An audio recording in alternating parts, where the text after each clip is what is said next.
Janela Esportiva, apoio cultural. Suco Prates, é da fruta para o copo.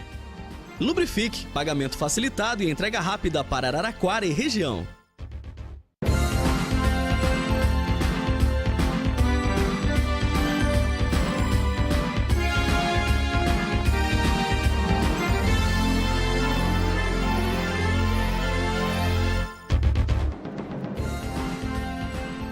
Boa noite, sejam todos bem-vindos à nossa Janela Esportiva de hoje, aqui na TV Cultura Paulista com os campeões da bola e naturalmente pela Rádio Cultura M, a rádio de todos os esportes, a rádio das cidades. E o Brasil está fora da Copa do Mundo, hein? Perdemos hoje da Bélgica por 2-1. Agora, muito choro, muita lamentação, muitas críticas. Tudo aquilo que era bom passa a ser ruim, tudo que era certo e brilhante passa a ser errado. É assim a reação natural do torcedor brasileiro, que não aceita, não admite a queda da seleção. Hoje, muita festa preparada em todo o território nacional e na Rússia também, onde estão milhares de brasileiros. Mas, infelizmente, o bom futebol belga, uma seleção muito consciente, nada espetacular, nada sensacional, nada brilhante, mas muito eficiente. Teve muito menos posse de bola que o Brasil. O goleiro do Brasil praticamente não foi exigido, levou 2 gols, mas não fez nenhuma grande defesa. Ao contrário do goleiro belga, que fez pelo menos 4 intervenções sensacionais, uma no finzinho do jogo já, no chute do Neymar. E apesar disso, dos números inteiramente favoráveis, o Brasil perdeu. E agora resta o choro, resta a lágrima, resta a eliminação. Mas, de repente, pode sobrar alguma coisa boa. Com a eliminação da seleção brasileira, todos nós brasileiros, ligadérrimos na Copa do Mundo e na seleção, talvez a partir de agora possamos nos ligar mais no Brasil atual, no Brasil real, cheio de problemas políticos, econômicos, a falta de vergonha dos nossos políticos, a corrupção desenfreada e muito, muito, muito mais. O povo, de repente, acorda. Sem a seleção, passa a ver coisas que estão acontecendo aqui e que pura e simplesmente foram empurradas para baixo do tapete. Por quê? Ora, por quê? Porque a prioridade era a Copa. A prioridade era a seleção brasileira. A prioridade era levantar o caneco na Rússia. Como o caneco já não é mais nosso, quem sabe a gente possa voltar a nossa atenção e as nossas preocupações para o Brasil real, que não tem futebol, mas tem corrupção. Que diferença triste, hein? Pelo amor de Deus. Giovanni Peroni, um abraço e boa noite. Boa noite, Zé Roberto. Boa noite, Vico. Boa noite aos amigos dos campeões da bola. Realmente, Zé Roberto, agora é somente as lamentações, analisar tudo aquilo que não deu certo, para que possa se corrigir e a gente, quem sabe, se começar um novo ciclo para a próxima Copa. É sempre assim, né? Um novo ciclo. Bem, antes de apresentarmos formalmente o Vica, que já é um companheiro e faz parte até da nossa equipe, o que muito nos honra, a gente já abre o boletim da Ferroviária nesse primeiro bloco da nossa Janela Esportiva, aqui na TV Cultura Paulista com os campeões da bola. Vamos lá! Boletim da Ferroviária. Apoio cultural. Dor muscular? Não sofra com isso. Use Doutor Esporte e adeus dor muscular. Doutor Esporte, à venda na rede de farmácias Droga Vem. Despachante Araraquara, sinônimo de rapidez e eficiência, sempre com o melhor serviço. Alameda Rogério Pinto Ferraz, Vila Ferroviária, perto do estádio da Fonte Luminosa. Problemas elétricos em sua casa ou empresa? A UER está ao seu lado para resolver. UER Elétrica, Montagem, Automação e Instrumentação, em Américo Brasiliense. Ligue 3986-9078. Problemas elétricos? A UER resolve. Casa do Crédito, soluções de crédito para cada momento de sua vida. Casa do Crédito, especialista em crédito consignado. Rua São Bento, 990 no centro. Telefones 3332-7218 e 3332-3186. Muito bem, falando de Ferroviária, a equipe principal apenas treina, quem sabe na semana que vem, jogos, treinos, visando aí a Copa Paulista de Futebol.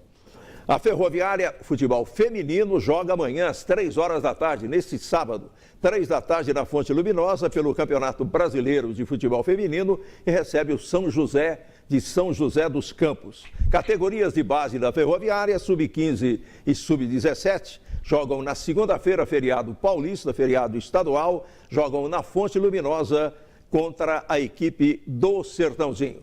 E a gente, é claro, a partir da semana que vem, com o Brasil também fora da Copa, as atenções em relação à Ferroviária vão naturalmente, gradualmente aumentando, né? O torcedor vai se desligando um pouco da Copa com o Brasil eliminado e passando a se preocupar um pouco mais com o futebol da cidade. Mas, meu caro Vica, mais uma vez estamos recebendo você aqui na nossa janela esportiva para o nosso Papo de Copa. É muito bom ter você aqui com a gente, né? Então, muito obrigado, boa noite e seja naturalmente bem-vindo aqui ao programa de hoje.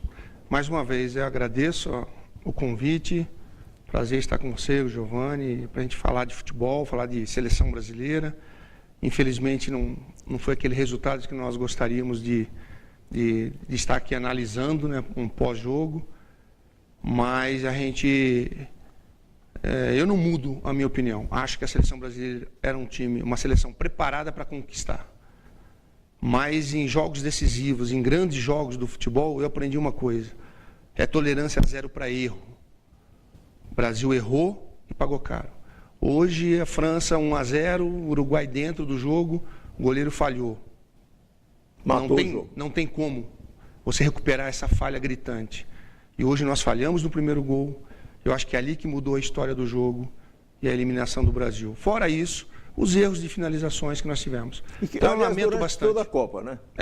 Durante toda a Copa. Toda a Copa. Então, a gente lamenta bastante, mas você foi perfeito no teu comentário.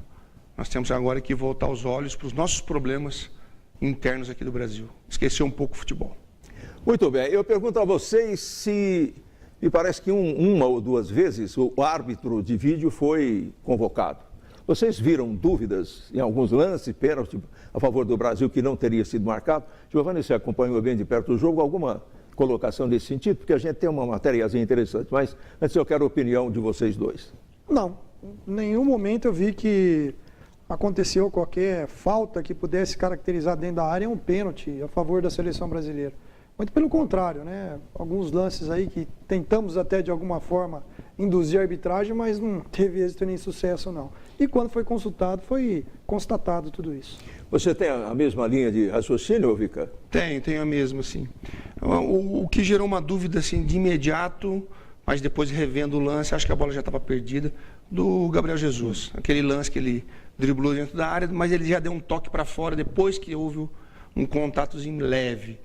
Nos demais lances, quer dizer, aquele lance do Miranda que não foi falta que eles analisaram, imagina hoje. É verdade. Uma mãozinha aqui, outra ali, eu acho que a arbitragem não ia marcar pênalti. Então, acho que todos viram como lances do jogo, né? Lances do jogo. Tá certo. Eu fiz essa pergunta para vocês porque nós temos aqui uma matéria rapidinho com árbitro de vídeo, né, de árbitro de vídeo, que afinal de contas é o legado da Copa, é um dos legados da Copa.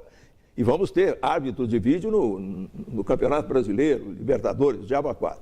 Mas quem participa do programa agora é o Antônio Rogério Batista do Prado, que ele esteve em Araraquara, a nossa equipe fez uma matéria rapidinha com ele. Exatamente, ele é ex-árbitro da FIFA e hoje é analista de arbitragem. Então, o Rogério participa conosco aqui exatamente para falar do que já está acontecendo desde o início da Copa e vai continuar acontecendo até o final. A opinião dele a respeito da importância do árbitro de vídeo no futebol e especificamente na Copa do Mundo da Rússia. Vamos ver o que ele diz, vamos ouvir seu ponto de vista. Vamos lá. Copa do Mundo na Rússia rolando e vários jogos já definidos com a ajuda eletrônica.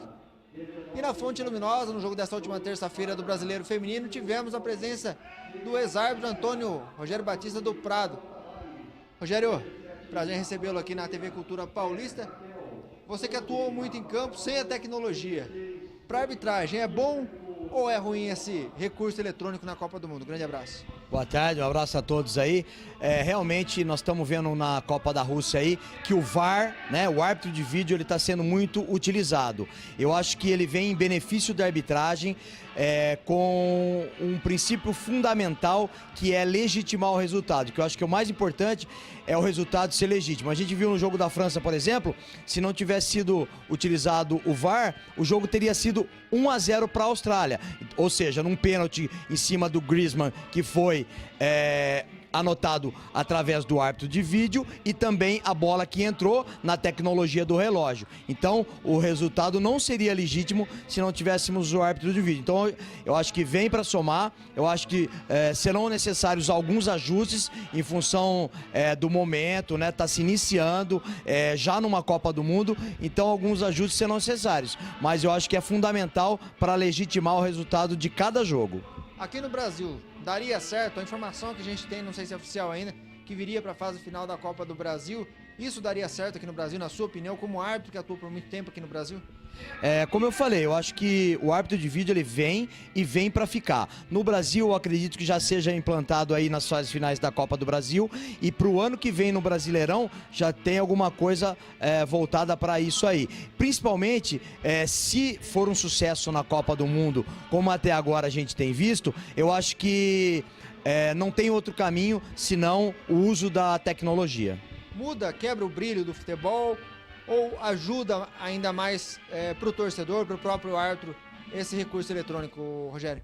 Eu acho assim que pode até quebrar o brilho, pode até acabar com aquelas discussões de segunda-feira no bar, aquela coisa. Mas eu acho que o mais importante para quem investe no futebol, para quem trabalha com futebol, no caso mais especificamente do árbitro, que é tão cobrado, tão judiado aí, principalmente com esse número excessivo de câmeras que tem, que ele, como um ser humano passivo de erro, não consegue ver tudo, eu acho que vem para somar, eu acho que é de fundamental importância e não tira o brilho não, eu acho que vai, quando o torcedor perceber que o seu time está ganhando ou perdendo, mas que está sendo legítimo, que é uma coisa que a imagem está mostrando e com a imagem a gente não pode brigar, eu acho que ele vai entender e com o tempo vai se tornar parte do futebol, como as outras mudanças que ocorreram anteriormente. Europa não. Muito bem.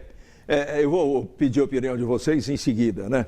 Despachante Araraquara, nesse mês de julho agora, placa final 4 do seu carro. Se a placa terminar com final 4, é mês de você licenciar o seu carro e passe pelo Despachante Araraquara, ali na Vila Ferroviária, pertinho do estádio da Fonte Luminosa. Rapidez, eficiência no trabalho, do Carlos, do Marcelo, do Patrick, o time...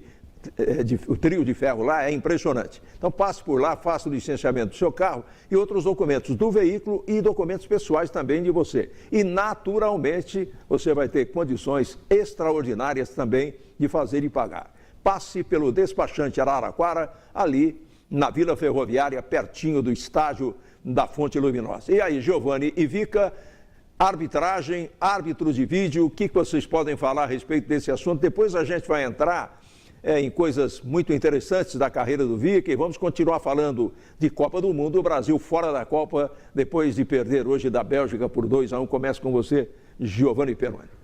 Eu acho que tudo que vem para ajudar e contribuir para a evolução do esporte, eu sou totalmente favorável. Eu só acho que precisa vir de uma maneira muito mais organizada, muito mais centrada. Ou seja, quem é que pede, que momento que pode pedir, qual a punição se caso estiver pedindo de maneira inadequada. Acho que somente nesse sentido, da mesma forma que é organizado no voleibol. Não tem segredo isso daí. Agora deixar para todo mundo vir para cima do juiz, fazer aquela pressão, toda hora desenhando a telinha, né? Eu acho que não é por aí, não. Vica. Também tem essa opinião. Acho que tem que ter uma organização. Quem é que vai pedir? Se o treinador vai ter, que, né? É estilo vôlei mesmo. Eu acho que está vindo para ajudar muito, com uma grande melhoria dentro do futebol. Agora, tem que saber a hora de pedir.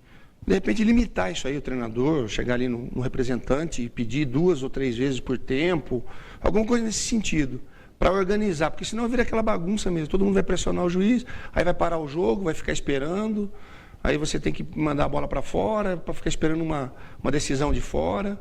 Então, acho que tem que se definir essas coisas dentro do futebol.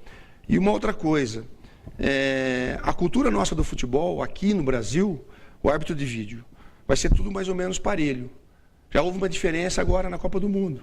Porque um árbitro europeu, para eles lá, de repente, uma mãozinha aqui não é nada. Aqui no Brasil, você põe uma mãozinha, a televisão mostrou, é pênalti. Foi o que aconteceu com o Miranda. Aquilo aqui no Brasil é falta, acabou. Bola ao chão. Para eles lá não foi. Mesmo com a imagem mostrando tudo, eles não analisaram, não foi nada, foi um lance normal do jogo.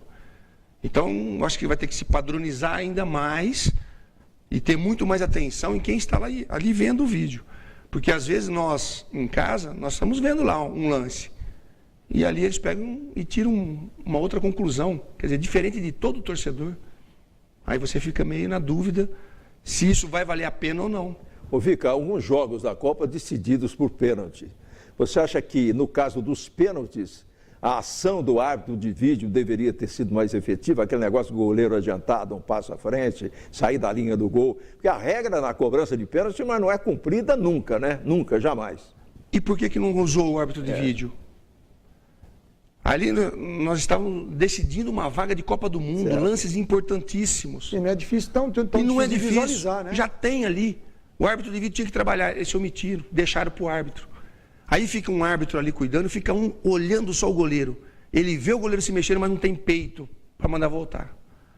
Goleiros se mexeram nessas decisões, conquistaram vagas assim, de uma maneira irregular, só que aí eles não trabalharam. Por que não trabalharam o árbitro de vídeo? Para não cometer injustiça, porque se você for analisar hoje os pênaltis que teve, as decisões por pênaltis, teve muita irregularidade e que custaram o quê? Uma vaga numa outra fase de uma Copa do Mundo. Então, acho que aí houve um grande erro. Não só durante os 90 minutos você ia trabalhar, mas por que não agiu nas penalidades? Deixaram para o árbitro. E o árbitro não tem peito de mandar voltar. É verdade. Nenhum, eu nunca vi. É muito difícil. Muito difícil. Muito Agora, difícil. O de vídeo poderia. Mandou o sinal. Não, cancela, volta. Se mexeu de novo, volta. Porque ali não tem como você errar. E não tem pressão ali, né? E não tem como você errar no árbitro de vídeo. É a mesma coisa aquela bola que entrou. Não, o vídeo não vai mostrar a bola ali? Está mostrando o quê? O seu goleiro se mexeu ou não. Teve um goleiro que deu dois passos para frente e fez uma defesa. E o juiz não mandou voltar. A loja do André é uma loja completa. Há mais de 20 anos no mercado, a loja do André comercializa presentes e produtos de decoração, jardinagem, utilidades domésticas e produtos de época. As principais marcas de brinquedos você encontra onde? Na loja do André.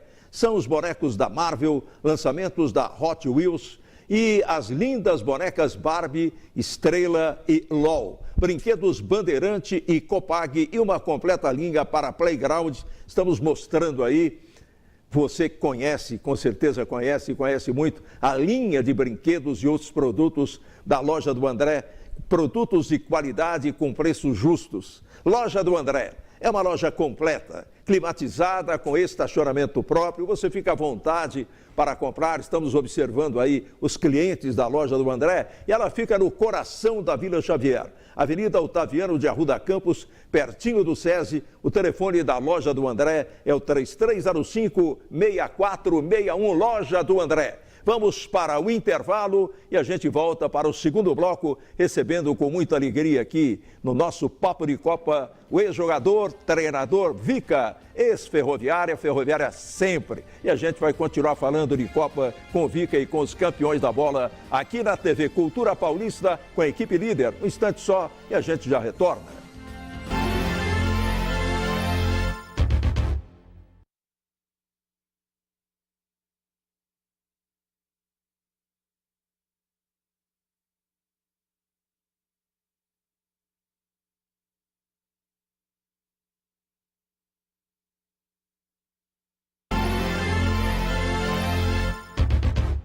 Estamos de volta para o segundo... de Copa. Apoio Cultural.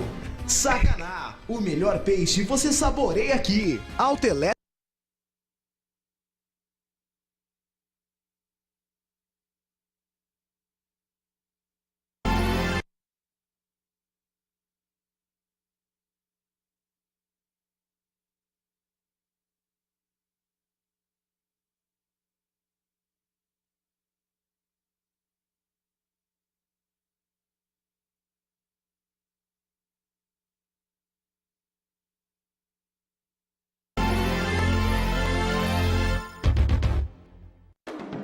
Papo de Copa. Apoio Cultural.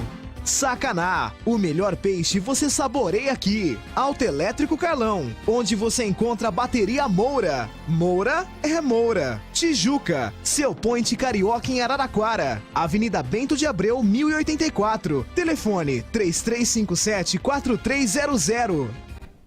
Muito bem, estamos de volta aqui no nosso Papo de Copa dentro da Janela Esportiva, recebendo o Vica, aqui sempre amigo, sempre presente na programação esportiva da Rádio Cultura M e também, claro, e também da TV Cultura Paulista. Um grande abraço ao Hélio Borges, um abraço ao Adriano Barros, que mora no Melhado, Nelson Carrascosa, um abraço ao Júlio, da vidraçaria aqui pertinho da TV Cultura Paulista. Falamos com toda essa gente boa, todos assistem a programação esportiva dos campeões da bola, tanto ouvem na Rádio Cultura M, como nos acompanham aqui ao vivo e na reprise do programa na TV Cultura Paulista. Muito bem, da última vez que o Vica passou por aqui, a abordagem, o Giovanni, foi seleção brasileira, foi a Ferroviária, na história do Vica, e também o Vica no Fluminense, enfim, por onde ele passou. E a gente não teve tempo, infelizmente, naquela ocasião, para falar um pouco do Vica como técnico de futebol, né? Ele que brilhou no Asa de Arapiraca, em outras equipes aí. Você se lembra que esse tipo de pergunta a gente acabou não tendo tempo de formular. Então eu pergunto para o Vica o seguinte, qual foi o seu grande momento? Foi lá no Asa de Arapiraca, meu caro Vica? Ou foi um dos? Eu acho que teve alguns momentos legais assim na minha carreira como treinador até o momento. Um momento bacana foi quando eu fui campeão como treinador pelo Goiás, numa Centro-Oeste. E o desafio maior da carreira de um treinador é quando você pega um clube de um porte como de um Asa, de Arapiraca, de um estado pequeno do Brasil, numa cidade pequena, com dificuldades financeiras, o povo passando necessidade. E ali você conquista uma vaga para uma Série B de Campeonato Brasileiro, você conquista 2 títulos estaduais, brigando com clubes da capital. Então isso valoriza muito o treinador, porque você pega um clube sem muita estrutura. Então ali você trabalhava muito no dia a dia, você fazia várias funções ao mesmo tempo, como treinador, diretor, às vezes até como presidente, porque eu tinha um contato direto com o presidente me dava carta branca para fazer as coisas funcionar dentro do futebol. E nós conseguimos, né? Eu trabalhei, na primeira vez foram 3 anos e meio numa sequência de trabalho, e conquistando títulos alagoano e acesso para uma Série B de brasileiro. Quer dizer, isso aí foi muito importante para mim e valoriza muito o treinador quando você pega um trabalho desse jeito.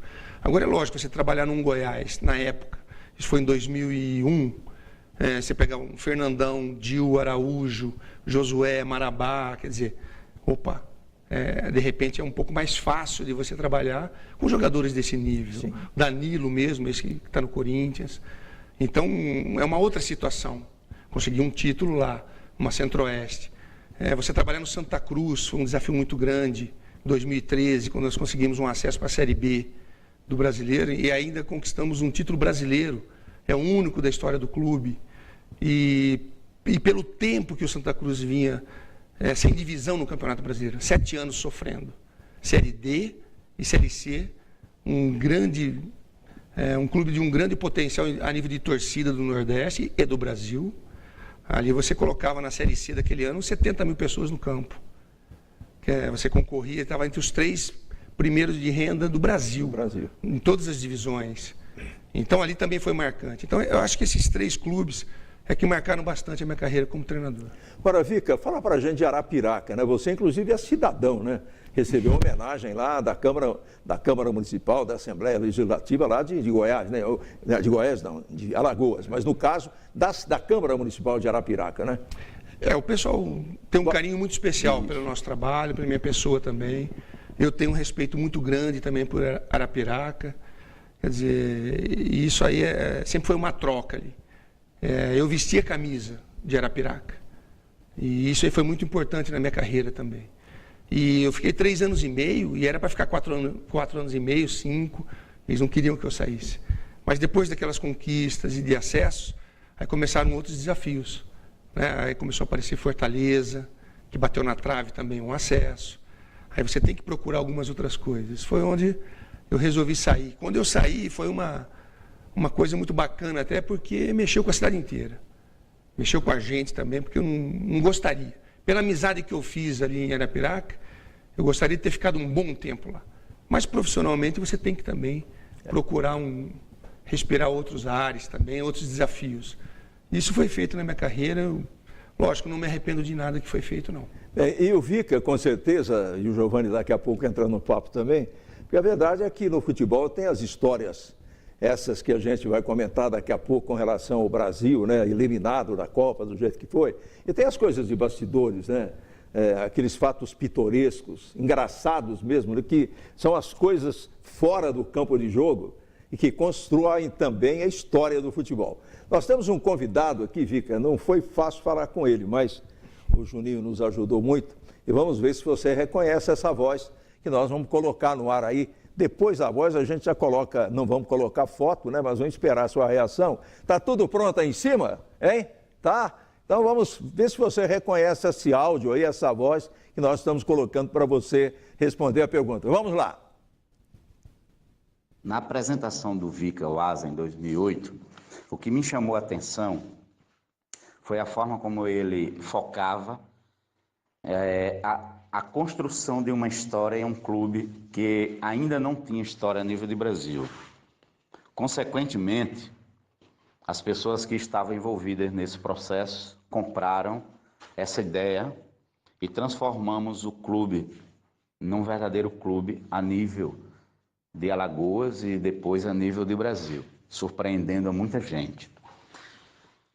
Tive a honra de trabalhar durante 2008, parte de 2008 até 2011 com o Vica, 4 anos de história juntos.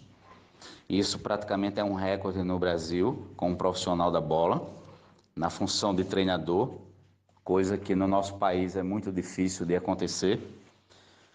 É um cara muitíssimo profissional, ético, comprometido, transformou o nosso clube em um clube de massa no estado de Alagoas, dando títulos, vice-campeonatos, durante 4 anos numa Série B, campeonato extremamente difícil para um clube de uma cidade pequena no interior de Alagoas, interior do Nordeste, e isso marcou a cidade de Arapiraca, marcou com certeza a vida do Vica, as nossas vidas, e isso a gente agradece essa construção de coisas boas que foram feitas naquele período.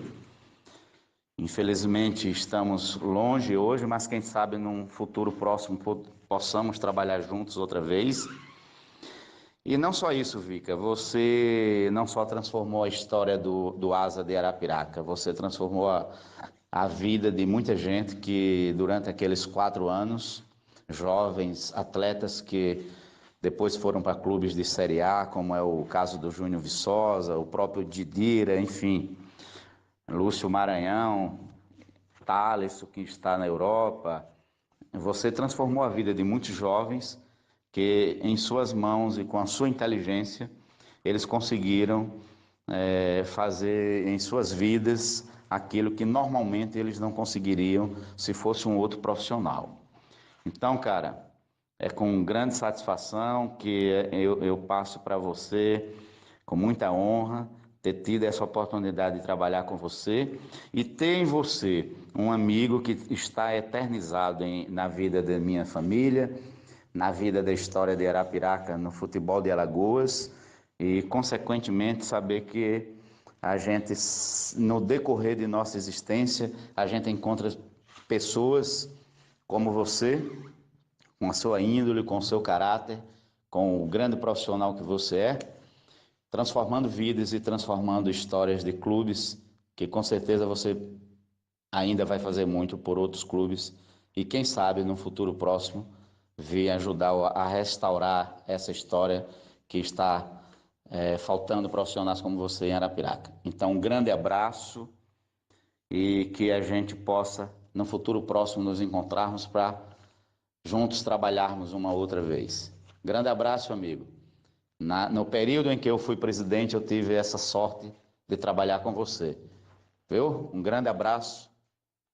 Muita satisfação mesmo em poder participar desse momento em sua entrevista.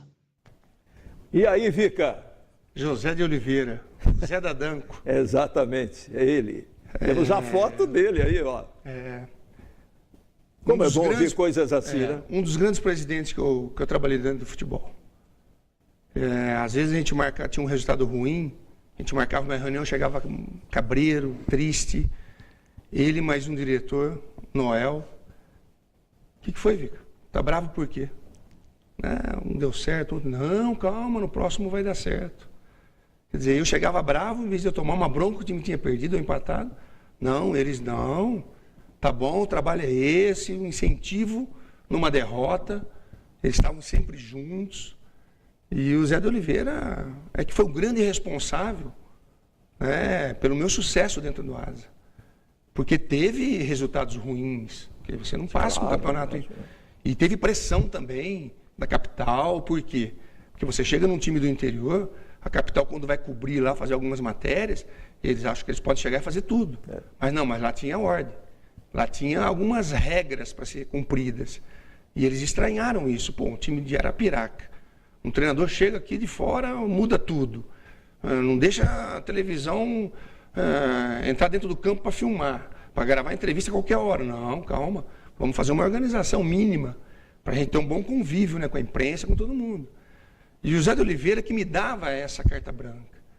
E as reuniões que a gente fazia, porque ele era diretor de uma empresa de fumo, em Arapiraca, que é a terra do fumo.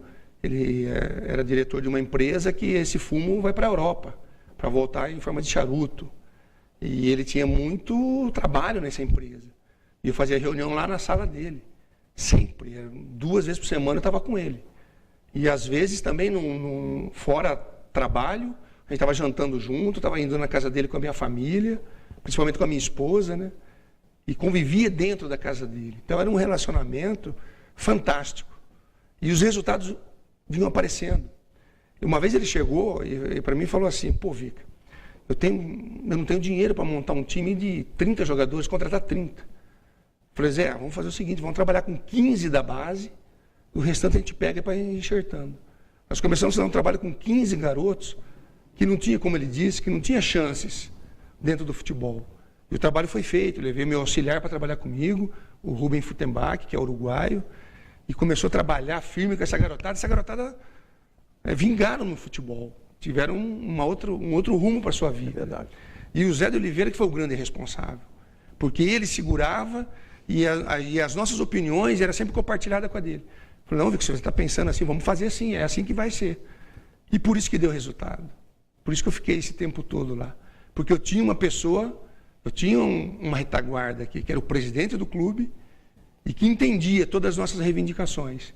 E a disciplina que era acima de tudo. Então, a gente falava assim, aqui a gente não manda embora, a gente não dispensa jogador, porque ele jogou mal 1 ou 2 partidas. Porque antes em Alagoas era assim, jogar 1 ou mal 2, rua. Mudou isso lá. Não, o cara jogava bem, agora não. A indisciplina era mandada embora na primeira. Então mudou um pouco a cara do futebol de Alagoas com o nosso trabalho, mas com o trabalho do Zé de Oliveira junto. Porque se não tivesse o Zé de Oliveira junto comigo como presidente, a gente não teria o sucesso que nós tivemos lá. Então eu agradeço muito o Zé, porque é um grande amigo mesmo. É verdade, ficou provado isso, né? E eu tenho uma historinha rapidinha. Pode só contar. Nessa época, ele estava procurando, sabe quem, para pagar uma dívida, para arrumar uma certidão negativa no clube, que tinha um processo antigo, porque não tinha recebido de uma antiga diretoria. E eu escutei sem querer na sala, quando eu estava chegando para uma reunião, o nome do Mazinho, nosso amigo aqui de Araraquara. Eu escutei e falei: vocês estão falando do Mazinho, um ex-jogador, centroavante? Porque a gente não acha o Mazinho aqui no Brasil. Eu falei: como? Eu estive com ele há 3 meses atrás em Araraquara. E aí eles estavam procurando o Mazinho para pagar uma indenização para o Mazinho. Aí eu localizei o Mazinho aqui em Araraquara, através do Hermínio, daquela turma toda. Do time aí. E o Mazinho foi para Arapiraca, para receber um dinheiro de 10 anos atrás, sabe? Foi um negócio bacana. E o Zé de Oliveira foi o grande responsável em procurar o Mazinho para fazer um acordo de uma dívida antiga que o Mazinho acho que... Nem lembrava mais. Nem lembrava. Talvez. Até comentei com ele outro dia, que eu estive com ele aqui.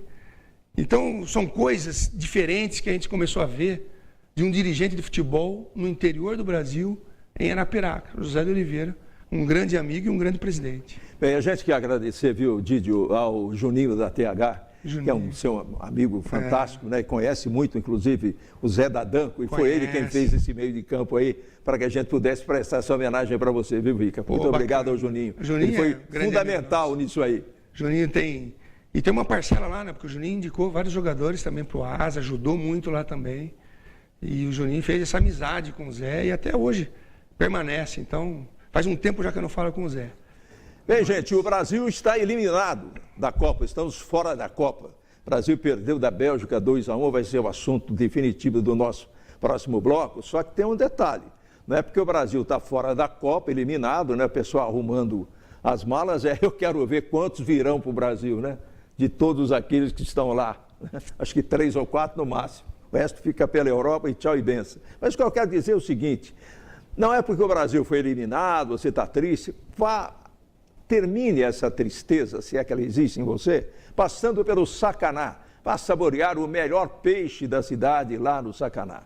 O Brasil perdeu, está fora da Copa, mas o peixe do Sacaná continua sendo o melhor da cidade e de toda a região. O chopp e a cerveja continuam sendo melhores também no Sacaná, com Mário Camba fazendo atendimento pessoal, recebendo toda a sua clientela no Sacaná. Por isso, deixe a tristeza de lado e vá até o Sacaná. Vá saborear o seu peixe, vai saborear uma comida japonesa hiper deliciosa lá no Sacaná. Deixe a tristeza de lado, porque os nossos problemas e as nossas esperanças vão continuar. Passe pelo Sacaná. Vamos para o intervalo, meus amigos da produção, porque daqui a pouco, dentro do Papo de Copa, eu e o Giovani vamos conversar com o Vica a respeito da seleção brasileira, da nossa eliminação. O Brasil está fora da Copa, mas nós continuamos aqui. Intervalo e a gente já volta.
Voltamos para o bloco final do nosso Papo de Copa e agora o assunto é a eliminação da seleção brasileira. Perdemos hoje da Bélgica por 2-1, chegamos a estar perdendo por 2-0. O Brasil fez um gol e com o Ricardo Augusto, aliás, foi a primeira bola que ele pegou e fez o gol. Eu vou perguntar ao Vica e depois o Giovani assume aí também o comando das perguntas, se o Tite, se na sua opinião, o Vica, o Tite demorou demais, jogamos um mau primeiro tempo, né?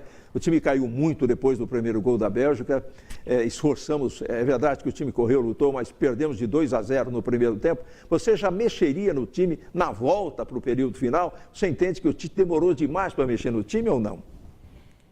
Olha, Zé, é o que a gente estava comentando, são características de treinadores, né? Uma Copa do Mundo, tiro curto, jogo decisivo, 2-0... De repente você já volta para o segundo tempo e fala, não, preciso virar isso aí, 45 minutos para reverter esse resultado.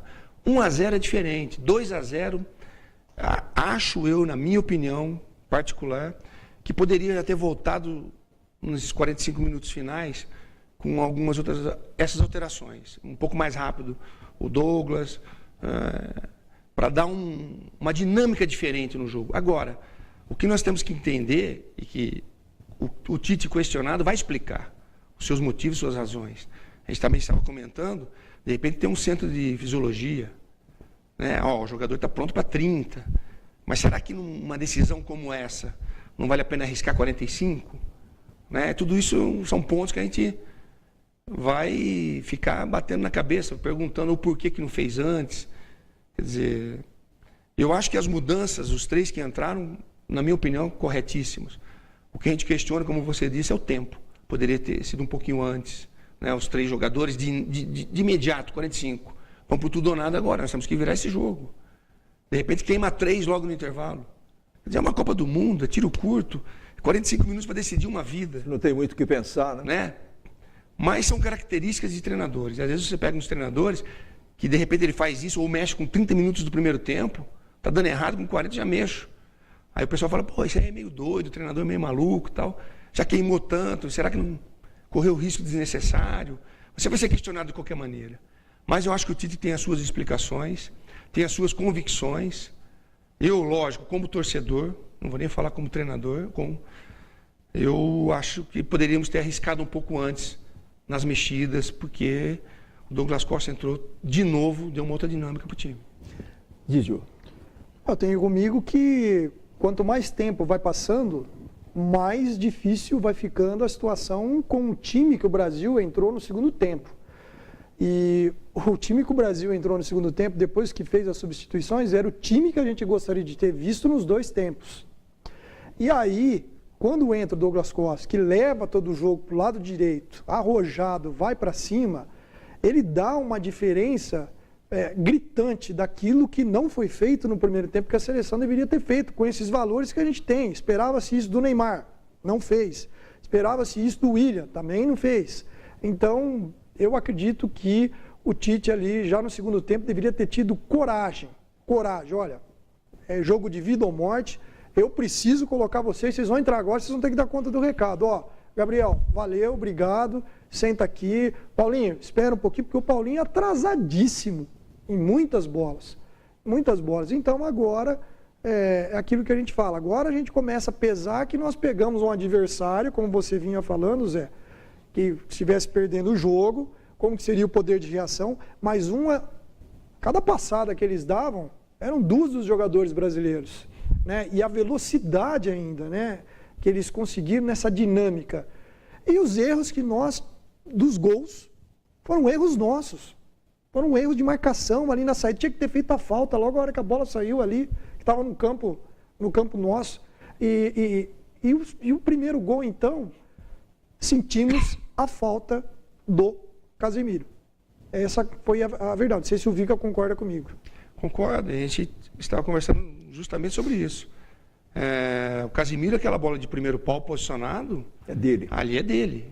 E de olho aberto, né, de olho aberto. Nós vimos 2 jogadores com a cabeça baixada, nem enxergaram a bola bateu meio que no ombro, no braço e entrou.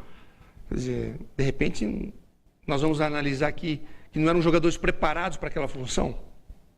Mas acredito que o Tite treinou. Com certeza. O trabalho tático é treinado, isso é posicionamento. E depois o Fernandinho ali naquele primeiro, né? Então, de repente, é uma característica diferente. O jogador, de repente, no seu clube não está tão acostumado a fazer essa função, mas que na seleção tem que fazer. Porque a seleção brasileira não tem uma grande estatura. Então, todo mundo tem que participar nessa marcação. De repente, nos clubes que eles jogam, eles não fazem esse posicionamento. Mas a seleção teve que fazer. Mas eles treinaram para isso. Então, foram erros individuais. Aquela jogada de meio campo, eles mataram a jogada no final do jogo. Tomaram amarelo, mas mataram a jogada. Não deixaram a jogada prosseguir. Então, o jogador dominou a bola no campo de defesa deles. O nosso jogador, em vez de sair e diminuir esse espaço para não deixar ele virar, ele afastou. Ele girou com facilidade. E foi quase a jogada típica, não sei se você concorda comigo, a jogada quase típica que nós tivemos com o Japão. A Bélgica e o Japão. Praticamente foi tão. Já tinha acontecido. E uma coisa que a gente questiona, ninguém está questionando o trabalho do Tite, esquece. Claro. Mas eu acho que a Bélgica estudou muito mais o Brasil do que o Brasil estudou a Bélgica. Concordo com você. Porque a gente caiu em algumas armadilhas. O interessante, na minha opinião, foi que, e a gente estava comentando sobre isso, né, Giovanni? Que o Miranda foi muito bem naquele posicionamento.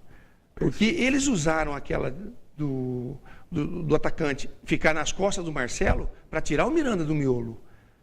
apostando que... Fazendo o Miranda cobrir, né? Isso, o Miranda ficou muito aqui na esquerda porque o Marcelo ia e ele não tinha marcação do atacante, o atacante já ficava nas costas dele. E o Miranda tinha que sair para ficar marcando. Só que o Miranda foi muito bem, fez muito bem essa função de marcar e ganhou quase todas as jogadas. Então aí não teve tanta surpresa. Mas eles vieram preparados para armar essa jogada nas costas do Marcelo. Para tirar o Miranda, na teoria, ou na imaginação deles, de repente o jogador mais lento da defesa, entre aspas, né? Mas ele ganhou todas as jogadas, foi muito bem. Isso aí acho que ajudou ainda um pouco o Brasil a não ter mais dificuldade ainda no jogo, isso na minha opinião. Agora, a organização tática da Bélgica foi legal, foi bacana, o posicionamento, eles tinham por onde sair do contra-ataque, eles estavam tudo bem organizados. Agora, nós pagamos caro com uma eliminação, coisa que concordo com o pensamento de vocês, é com nossos próprios erros de finalizações, jogadores que finalizam bem, mas que hoje não estavam num bom dia. Felipe Coutinho errando passes bobos, finalização de frente para o gol, o goleiro fazendo, né, Zé, grandes defesas. Quer dizer, isso tudo dificultou para o Brasil. Mas eu vou reafirmar aquilo que eu já falei para não cair em contradição. Eu acreditava muito nessa seleção pelo amadurecimento desses jogadores na Europa. E, infelizmente, nesses jogos decisivos e na Copa, nós tivemos alguns problemas.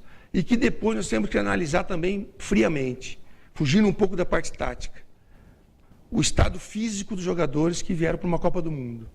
Todos nós sabemos que a preparação na Europa é totalmente diferente de uma preparação no Brasil. Muitos jogadores vieram de campeonatos, finais de campeonatos, se juntaram à seleção e tiveram uma carga de trabalho. Houve reclamação. Até a própria esposa do Douglas questionou isso. O Douglas me falou que está treinando muito aqui na seleção. E que se fosse na Juventus, ele não sentiria a lesão que sentiu. Porque a carga de trabalho é diferente de uma seleção. Então eu acho que nós temos que tomar muito cuidado nessa preparação. O jogador sai da Europa, vem para o Brasil para jogar numa seleção. A preparação é totalmente diferente. O que se faz na Europa não se faz aqui no Brasil. Então eu acho também que a gente tem que levantar esse assunto desse condicionamento, porque muitos jogadores machucaram depois que vieram para a seleção numa reta final de uma preparação de Copa do Mundo. Nós tivemos quantos jogadores lesionados aí nessa Copa? Três ou quatro, né? Isso dentro da nossa preparação. Exatamente. Alguns já vieram machucados, mas alguns sentiram nos nossos treinamentos. Exatamente. Eu acho que há de se questionar isso também, para tomar uns cuidados que de repente a gente não toma. E entender que a Europa é uma preparação. A preparação do futebol brasileiro é totalmente diferente. Eles não aguentam o ritmo de treino do futebol brasileiro, porque lá o ritmo é totalmente diferente. A última pergunta, talvez seja a última, vai ser a seguinte. Quando se ganha, os heróis são exaltados. Quando se perde, os vilões são acusados, né? A pergunta vai ser para vocês dois a seguinte. Quem sai como vilão da derrota, da eliminação do Brasil na Copa? O Neymar ou o Tite? Vocês vão responder daqui a pouquinho. Antes eu tenho que falar do autoelétrico Carnão, um abraço ao Carnão, ao Joel, e da bateria Moura, que é a melhor bateria do mundo. Passe pelo autoelétrico Carnão, instale bateria Moura. Moura, é a melhor bateria do Brasil, é a melhor bateria do mundo. Moura. Passe pelo autoelétrico Carnão, ali na Avenida 36, atendimento de primeira para você, para o seu veículo. Estamos mostrando aí imagens do atendimento, troca de óleo, inclusive. Tudo isso você faz no autoelétrico Carnão.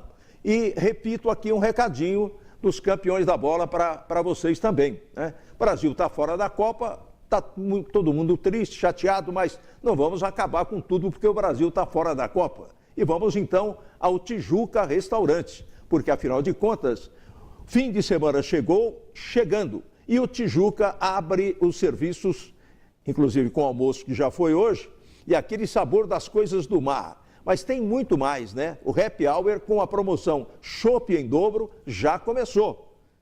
Tá começando essa promoção sensacional do Tijuca com aquele chopinho trincando de gelado. E atenção, vai até às 8 horas da noite. Animação com música ao vivo, comida e petiscos de boteco vai até o final da noite de hoje no Tijuca. Passe pelo Tijuca. Tijuca Restaurante e Bar, de dia, o melhor almoço de noite, o melhor boteco. Um abraço ao Mauro e a toda a equipe. A resposta de vocês. O Brasil fora da Copa, eliminado, uma choradeira geral. Quem que é o grande vilão dessa história? Tite, o técnico, ou Neymar? Era para ser a Copa do Neymar, mas não foi. Vica.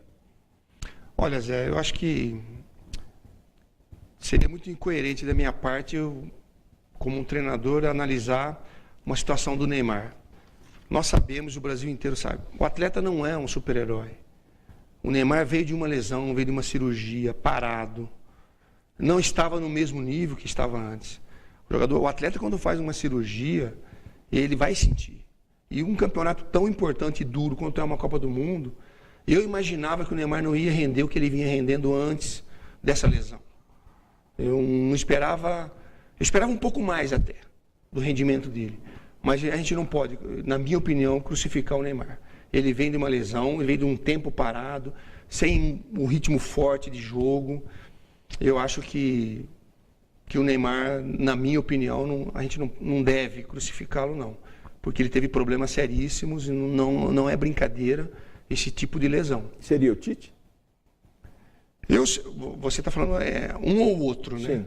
Mas eu não crucificaria ninguém. Sim. Tá? Isso é a minha opinião. Certo. Como a gente sabe que a nossa cultura, eu como treinador, sempre vai cair e ter um peso maior em cima do treinador, lógico que vai ter muito mais cobrança em cima do Tite. Não acredito que o Tite seja o responsável pelo Brasil não ter passado. Não. Eu acho que tem que se dividir responsabilidade. Jogadores e comissão técnica. Não adianta também o Tite querer bater no peito e falar, não, eu assumo. Está errado. Você tem que dividir a responsabilidade. Você conquista, você divide com os jogadores do sucesso. Na derrota, você tem que dividir também responsabilidades. Eu acho que todo mundo tem que assumir uma responsabilidade e ser cobrado igual. Comissão técnica e jogadores. E dentro de um limite também, nada de exagero. E essa é a minha opinião. E você, Didi, o que você pensa disso tudo? Eu não gostei já da postura do Tite quando acabou o jogo. Ele virou as costas e foi pro vestiário. Eu acho que ele deveria ter ficado no campo junto com os jogadores. Concordo. Deveria ter ido lá, porque até agora ele foi pai. Agora ele abandona. Eu já não gostei dessa postura. Mas assim, o que eu vejo, eu vou analisar do jogo, tá? Era um jogo decisivo, volto a falar. O Tite teve uma grande responsabilidade, sim, porque para mim ele demorou para poder trocar no segundo tempo. E a hora que o Fernandinho já se desequilibrou no jogo, ele não tinha mais condições de ficar em campo. Para mim já não tinha. Ele já tinha que ser trocado, porque ele deu provas ali que ele já não estava legal. Aí entra aquela questão, vamos ser louco, trocar com 30 do primeiro tempo? Vamos colocar um jogador que vai dar resultado e que precisava do resultado. A gente precisava desse resultado. Era 1-1, ou era 1-1, estaríamos tendo um tempo maior para poder organizar a casa. E o gol do Fernandinho infelizmente, foi o peso maior. Então, para mim, para esse jogo, Tite, infelizmente, um jogador que errou e foi crucial o erro para o Brasil, foi o gol que o Fernandinho fez. Muito bem, Neymar, rapidinho, Neymar sai como vilão, herói não sai, mas como vilão ou você acha que não? Neymar, para mim, os holofotes se apagaram e se acenderam para outros valores na seleção e provou que não pode ficar dependendo dele. Há exemplo do próprio William, que eu acho que precisa fazer um trabalho com o William diferenciado e principalmente se acendeu o holofote nesse último jogo para o Douglas Costa. Esse sim nós temos que valorizar muito como merece. Muito bem, agradecendo a presença do Vica aqui, do Giovani, nós estamos fechando a nossa janela esportiva de hoje, dentro da janela, o nosso Papo de Bola, nosso próximo encontro, segunda-feira, 11 horas da manhã. Tenham todos um excelente final de semana. Que pena, Brasil, mas estamos fora. Tchau. Janela Esportiva, apoio cultural. Suco Prates, é da fruta para o copo. Lubrifique, pagamento facilitado e entrega rápida para Araraquara e região.